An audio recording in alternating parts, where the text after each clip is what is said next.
Google changes its algorithm thousands of times a year. And with the decline of organic search, what can we expect from Google in 2020?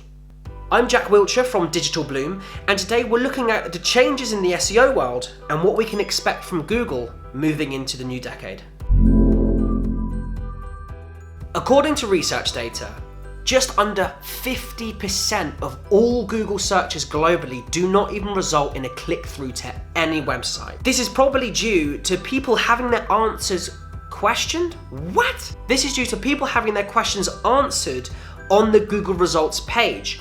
There are tons of cool tools Google provide as part of their structured data package. An example is the FAQ schema, where you can provide a list of frequently asked questions inside the Google results page. It's a great tool to show that you're thought leaders within your niche and industry. It's no news that Amazon has cornered the online retail market. However, could Google finally be gearing up to put the power of e-commerce back with the people? Google has already tested out its own marketplace in a few territories, actually starting out in France. And they've now rolled out their full test in the United States, no doubt trying to test the waters to see if they can go up against Amazon. Amazon is literally a one-stop shop for any product you can imagine. However, Google has the holy grail of anything marketing. All of the data, internet history, and God knows what else of all of the shoppers online that have used or searched for anything on Google before.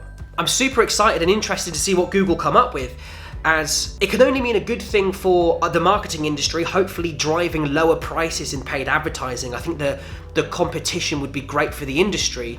However, it may be worth remembering what happened when Google tried taking on Facebook with Google+.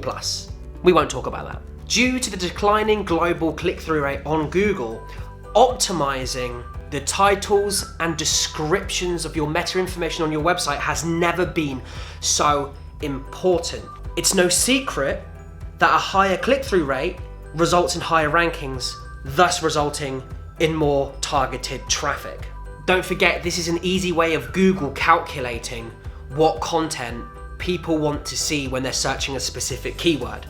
In my next video on click-through optimization, I've got a whole bunch of stuff and a few tips and tricks on how to optimize your click-through rate in Google.